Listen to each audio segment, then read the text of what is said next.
Assalamualaikum warahmatullahi wabarakatuh.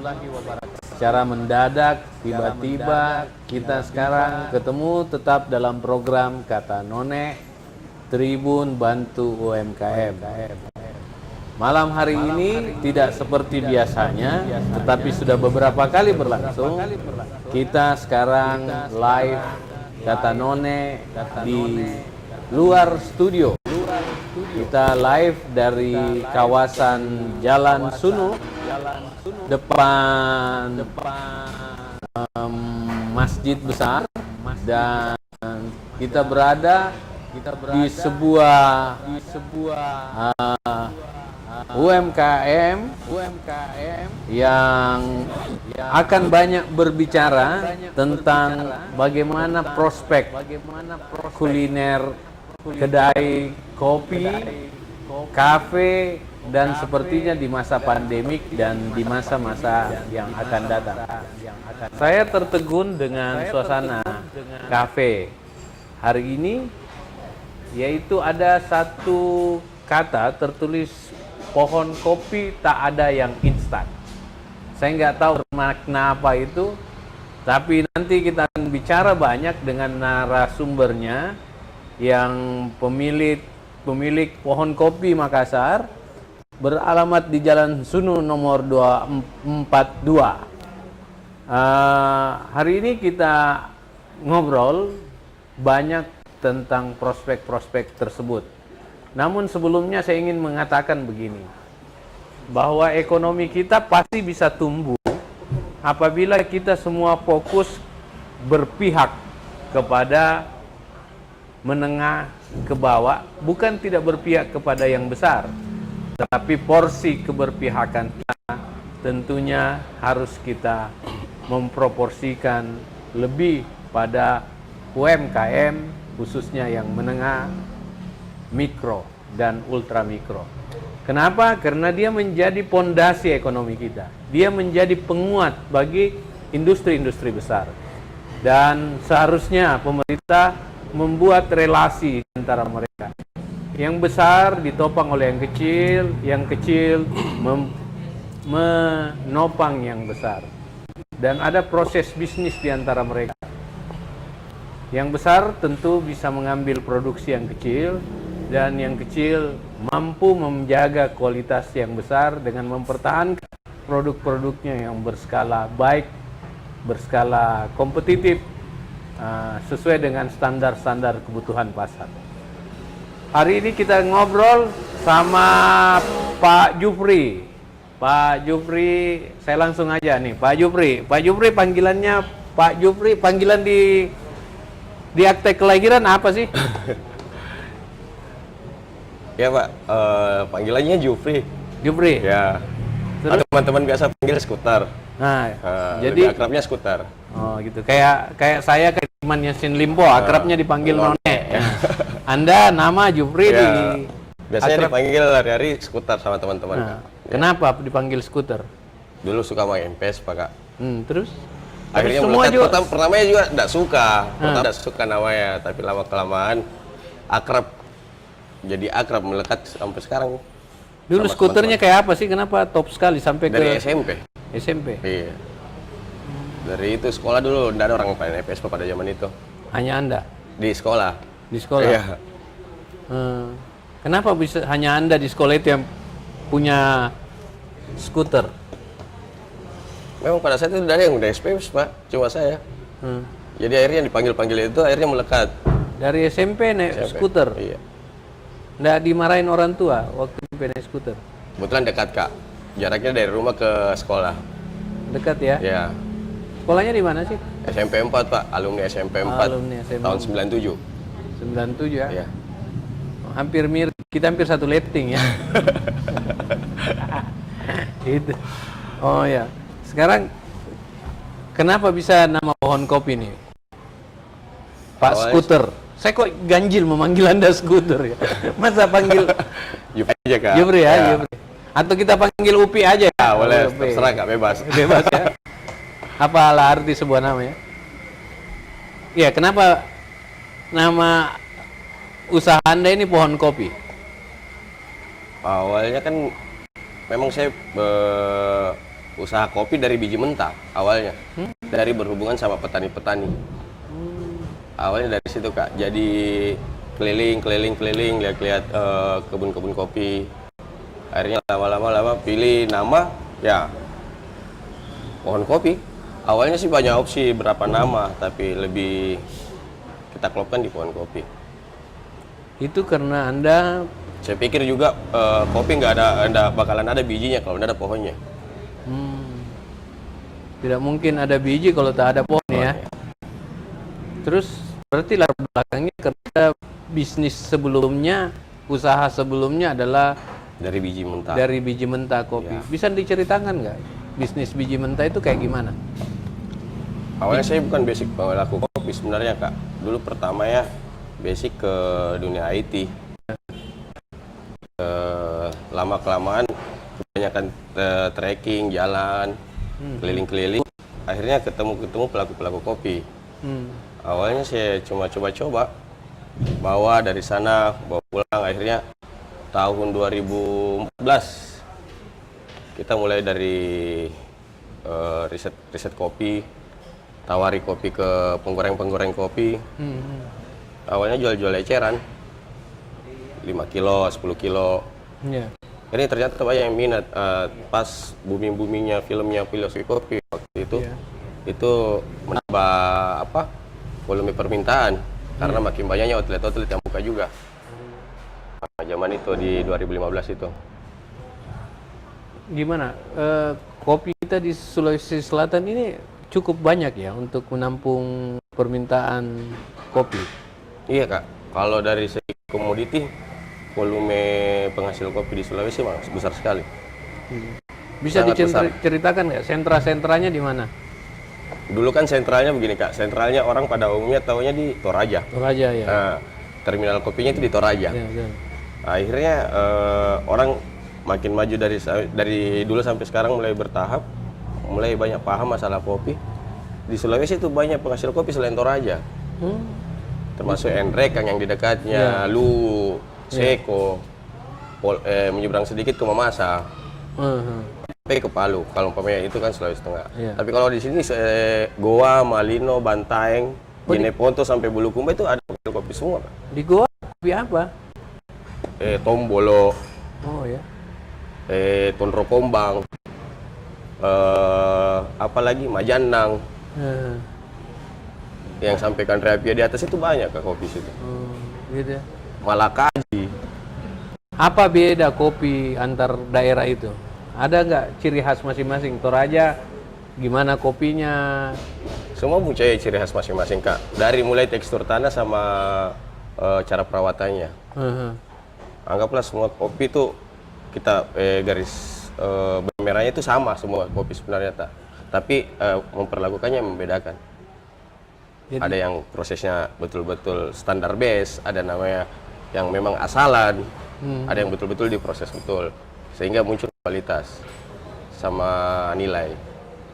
berarti kalau saya bisa simpulkan bahwa kopi ini kita tergantung dari bagaimana memanage kopinya ya, Memperlakukan ya, dalam prosesnya. karena semua kopi pasti ada hubungannya, Iya, relasinya ada. ya, antar sama baik dia di daerah Toraja, Iya. Goa, Iya, hanya bagaimana memproduksinya itu, iya, memprosesnya. mengelola itu. Kalau yang Anda alami dari mana saja? Mulai dari petani sampai dengan siap saji gitu? Sampai mulai dari hilir sampai ulur ya Kak. Saya pernah memetik sampai penjemuran, kita mengupas, kita menyortir, kita mengemas, kita mereng, kita menyandrai, sampai kita buat sampai produk cairnya, liquidnya. Gitu ya. Ya, kalau umpamanya dari pemilihan kopinya ya tergantung prosesinya lagi Kak untuk mendapatkan kualitasnya. Rata-rata kopi semua bagus, apalagi Sulawesi. Gitu ya. Iya. Dibanding dengan provinsi-provinsi lain yang terkenal kayak Gayo, Mandaling. Sebenarnya itu lagi Kak, sebenarnya di daerah manapun dia ketika tidak diproses atau diperlakukan sama sekali baik, pasti kualitasnya jelek. Ya. Jadi kalau umpamanya diproses dan dipelihara bagus-bagus, diproses dengan standarnya, yakin bagus. Berarti bisa saya mengatakan hasil itu tidak mengkhianati proses ya? Ya, seperti saya. Ya, pemirsa, kita ngobrol sama Pak Jupri atau yang akrab dipanggil Skuter ini tentang sesuatu yang bukan hanya sebagai warung menyediakan minuman kopi, tetapi beliau memahami mulai dari proses awal sampai proses end product. Jadi kita tidak salah ngobrol nih soal kopi. Kita ngobrol orang yang mengalami membuat proses itu dan pada akhirnya menyajikan kita pada kopi-kopi. Satu penting yang saya dapat bahwa semua kopi sama, tergantung bagaimana menanganinya kopi itu sehingga bisa. Terus kita bicara soal kafe ini. Ini kafe atau warung kopi nih? Sebenarnya ya Konsepnya sih Kak kayak macam warung kopi. warung kopi ya. Tapi ya suasananya mungkin yang orang nilai kayak macam kafe. kafe. Tapi sebenarnya dari segi produk atau harga kita setara dengan warkop. Warung kopi pada umumnya. Warung kopi rasa kafe ya. Ya. Nah, apa yang dihasilkan dari tempat ini? Apa-apa yang Anda jual yang menurut Anda berbeda dengan warung kopi lain? Warung ya kita yang membedakan kita yang proses sendiri kopinya. Ya. Kita yang pilih sendiri, kita yang menggoreng sendiri, menyangrai, dan di sini bebas untuk memilih kualitas masnya mulai dari ringan atau sampai yang strong. Oh gitu ya. Ya. Jadi bisa konsumen memilih kopinya ya. Ya. Sampai berapa jenis Anda menyiapkan kopi di sini? Kalau yang sekarang ada 6. Ada itu yang Kak Napoleon, ada blend, Arabica sama grade 1. Grade 1-nya itu bervarian dari asalnya daerahnya. Ada yang dari Sapan, Toraja, ada Bone-Bone, Enrekang, ada dari Malakaji, ada Rabantang. Kenapa Anda menamakan grade 1? Grade 1 itu Kak hasil sortiran yang betul-betul terpilih dari kelasnya. Membedakan kualitas grade-nya.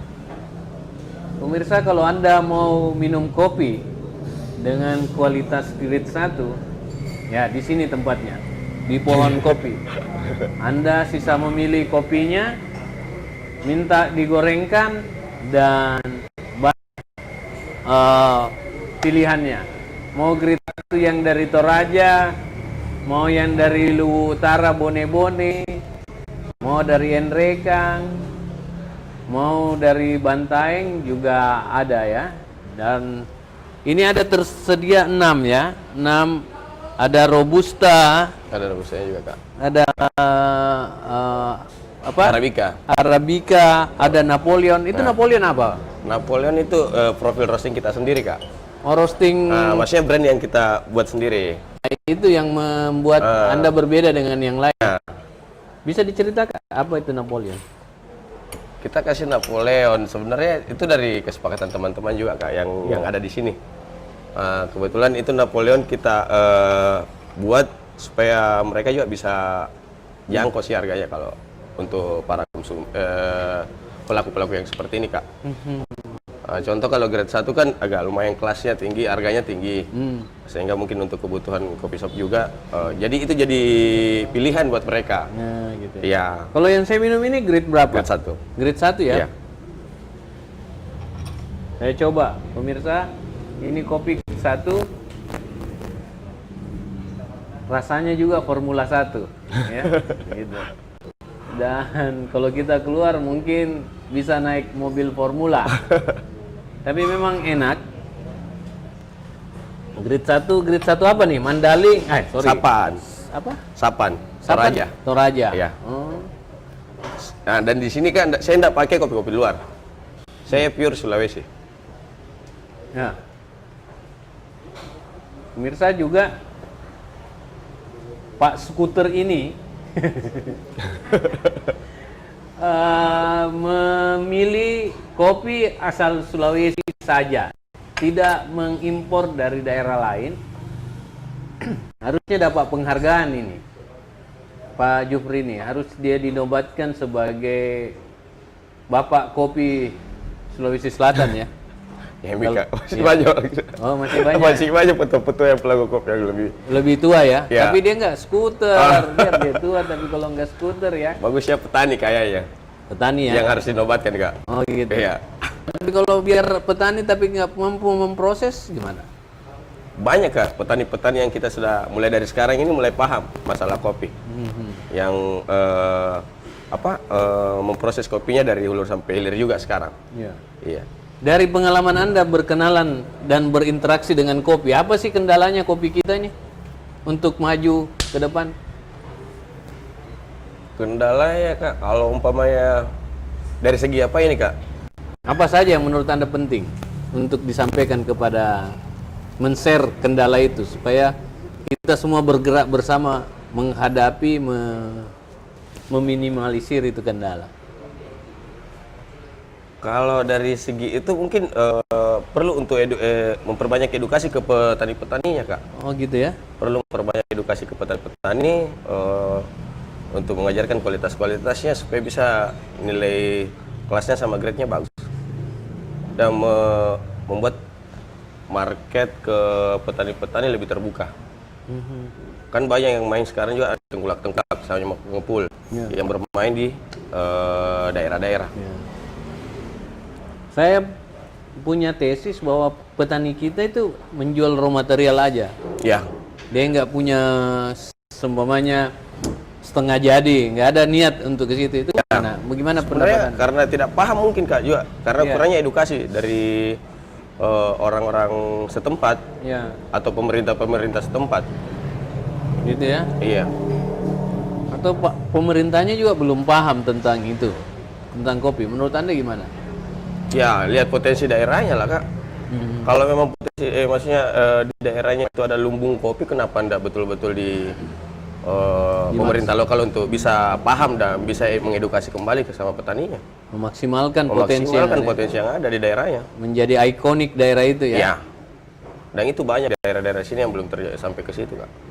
Akhirnya petani cuma jual material untuk ke Tengkulak menjual lagi ke pengekspor atau pengimpor. Kalau ekspor kita gimana menurut Anda? Kopi. Oh, bagus sekali, Kak. Kebutuhan kopi permintaan kopi di dunia di Sulawesi itu banyak sekali, Kak. Karena istilahnya mau dikatakan kalau komoditi paling banyak kopi di Indonesia cuma dua, Sumatera sama Sulawesi.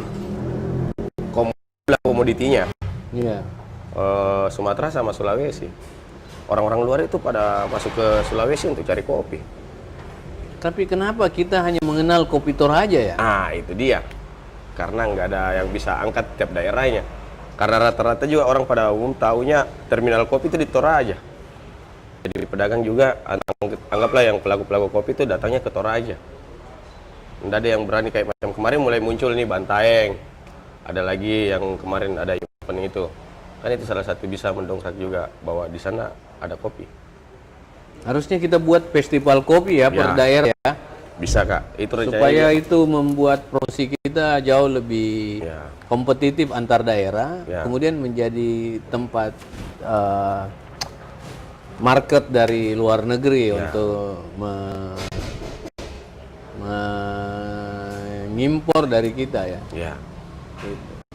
Kembali ke kafe Anda nih. Selain kopi apa saja yang Anda Biasa, Kak, banyak minuman-minuman dingin juga. Kayak macam yang pada umumnya. ya, Tapi kalau di sini kita lebih dominan tawarkan kopi. kopi ya? Ya. Anda memang fokus pada kopi karena latar belakang Anda kopi banget ya. Tapi kalau pokoknya untuk cewek-cewek biasa ada teh, Teh. ya ada cemilan-cemilan juga, ada makanan berat. Kenapa meja Anda tidak kayak pakai skuter gitu untuk menokohkan brand Anda yang dipanggil skuter? Sebenarnya itu Kak, udah berpengaruh saya rasa kalau itu. Tidak berpengaruh. Iya, karena itu teman-teman yang manggil itu sebenarnya. Teman apa yang banyak panggil Anda? Hampir semua, Kak. Mulai dari kecil Iya, teman-teman kecil. sampai teman besar teman Anda kuliah, dipanggil sampai sekarang, skuter. iya. Anda nggak marah dipanggil skuter? Awalnya risih, Kak, tapi lama-lama melekat. Siapa kira-kira Anda masih ingat nggak? Siapa yang pertama memanggil Anda skuter? Cewek mana gitu? Cewek mana? Teman kecil Kak, namanya Isman. Risman. Iya, Oh laki. laki. Oh. Nakal juga dia ya. Rismannya di mana sekarang? Dia ada di sini, Kak. Di Ada rumahnya. sini, Ya. di rumahnya. Suka minum kopi juga di sini? Dia sering datang sini juga. Sering ya? Iya. Berarti sahabat ya? Iya, dari teman kecil. Dari teman kecil. Kalau yang suka minum kopi sini dari segi banyak orang tua, millennials atau gimana? Di sini lebih ke rata, Kak, kayaknya. Mulai dari yang remaja, dewasa sampai orang tua ada. Gitu ya. Iya. Oke pemirsa, itu tadi bincang-bincang awal kita dengan Pak Jofri yang akrab dipanggil Skuter. Banyak hal yang kita bisa petik dari wawancara awal kita, terutama latar belakang bos Skuter ini yang sekarang punya warung kopi, pohon kopi. Ternyata dia punya pengetahuan dan pengalaman praktis tentang perkopian di Sulawesi Selatan. Dan dia buktikan dengan membuka warung kopi yang semua produknya berasal dari Sulawesi Selatan. Kita break dulu dan kita lanjut setelah yang satu ini.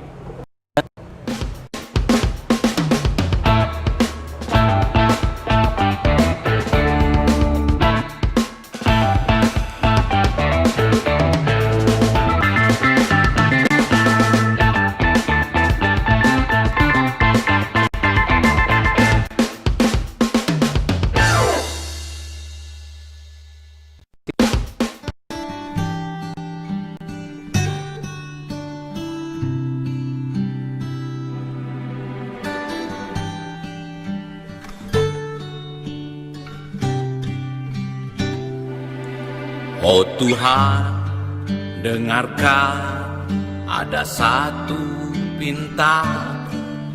Ku ingin tetaku hadir di sampingku, membelah rambutku dengan hangat kasihnya, mengecup keningku dengan lembut cintanya. Naku kurite taku karai, ku rindukan dia selalu. Tetaku naku kurikate, bersandar di bahumu, keluhkan semua resahku.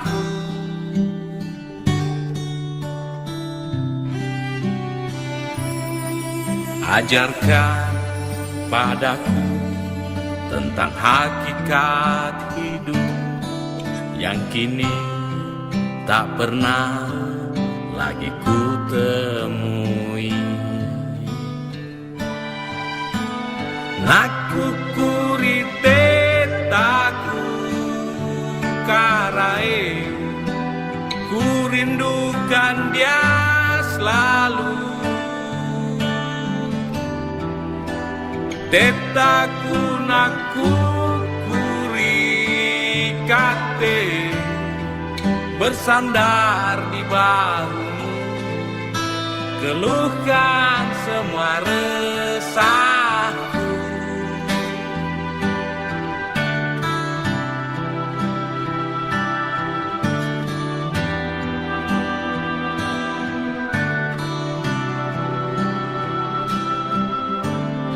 Naku kurite taku karai, ku rindukan dia selalu. Naku kurite taku karai, ku rindukan dia selalu. Tetaku naku kurikate, ku rindukan hadirmu. Oh, naku kurite taku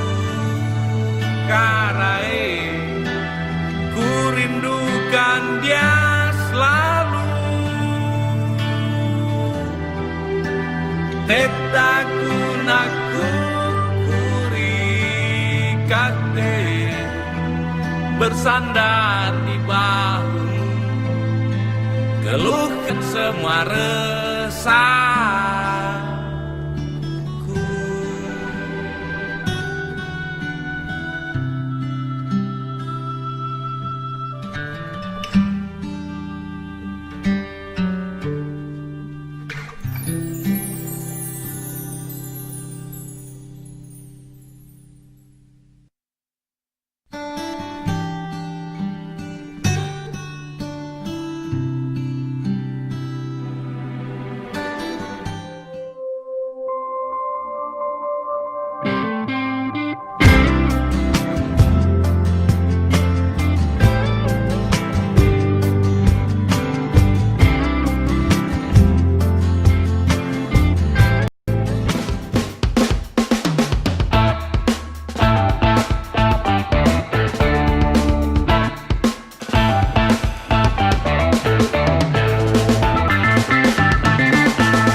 Ya, kita kembali lagi. Kita ngobrol ulang dengan bukan ngobrol ulang. Kita ngobrol nambahin pengetahuan kita dari sumber informasi terpercaya soal kopi. Saya baru tahu nih bahwa ada jago kopi kita yang tinggal di Jalan Sum. Sekian lama saya tinggal di Makassar, baru saya lihat ada pohon kopi yang nggak ada batangnya, tapi ada buahnya dan langsung bisa liquid hasilnya.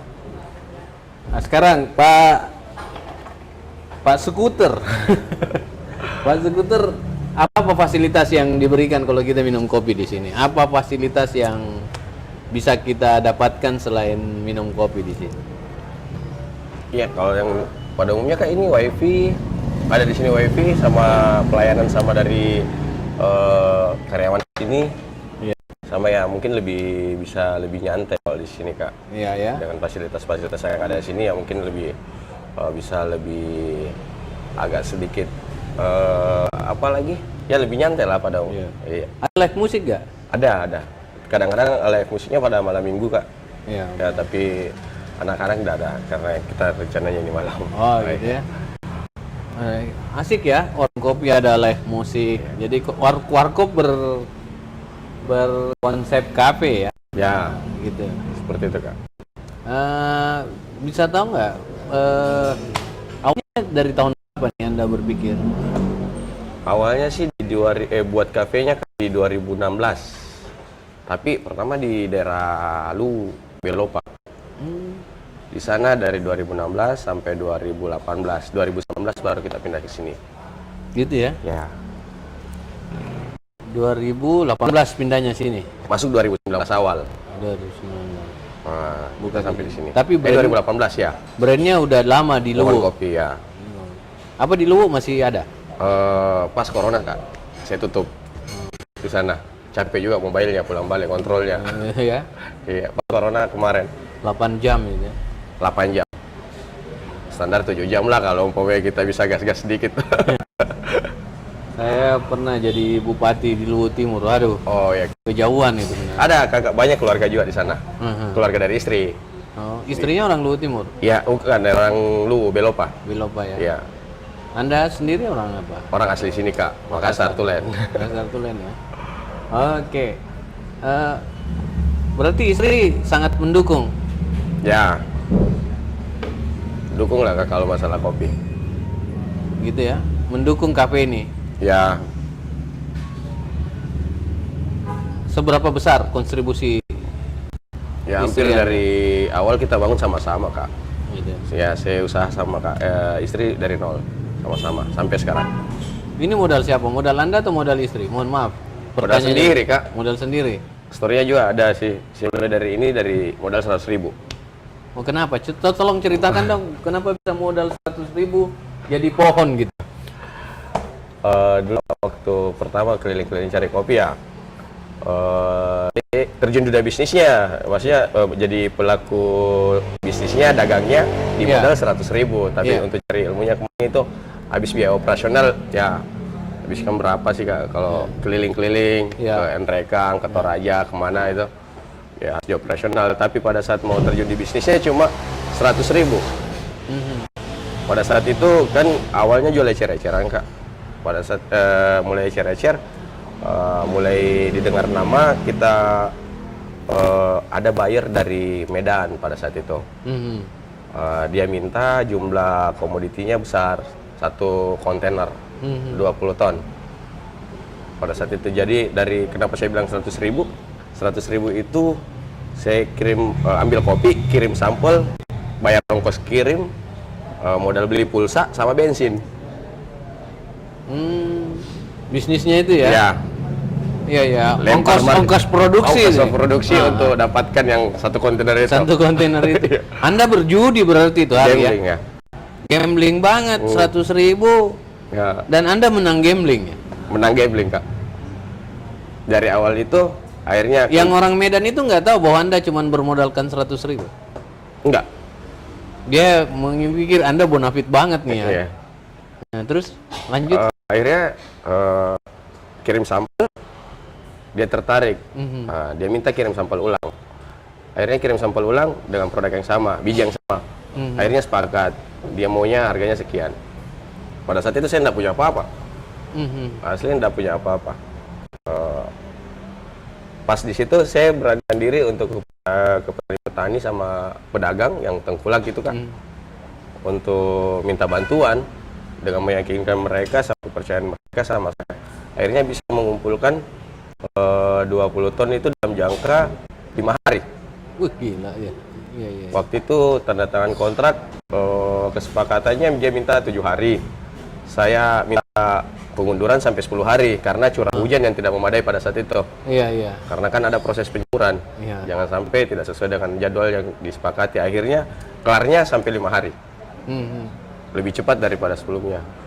Padahal Anda sudah memprepare 10 hari ya. Ya, Tapi Anda bisa menepati waktu maksimalkan 5 5 hari. Nggak ada komplain. Nggak ada komplain sampai sekarang. Sekarang berlanjut. Tapi ya ada yang minta, cuma nggak langsung jumlah besar lagi.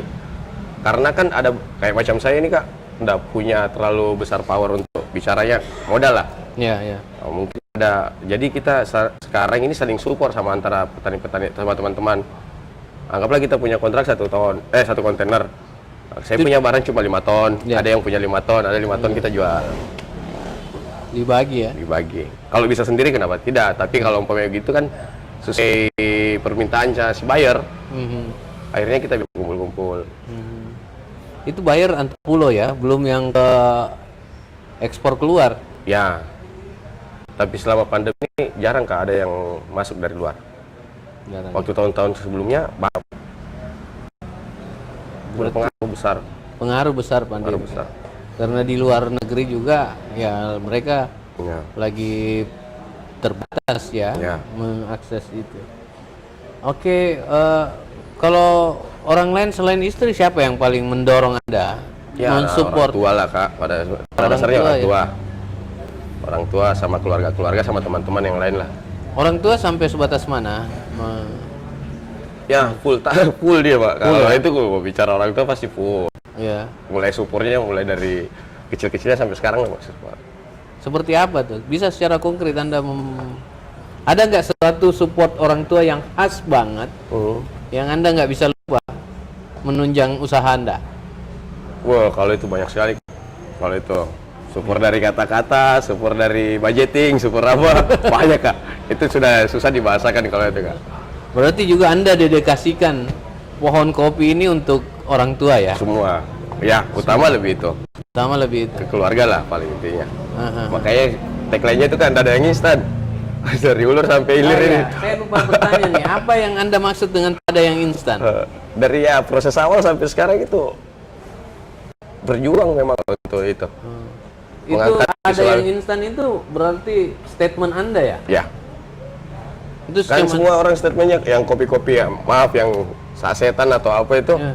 kopi instan rata-rata tagline-nya. Ya. 3 in 1 instan atau apa segala macam. Padahal itu kan butuh proses juga Kak, dirobek, dikasih panaskan airnya, diseduh, baru diaduk. Ya. Kan itu butuh proses berarti. Ya. Tidak ada yang instan. Oh. Apalagi kopi yang dari petani dari gunung, diproses heller, dijemur lagi, di roasting lagi, akhirnya jadi produk, kita minum lagi, berarti ada proses.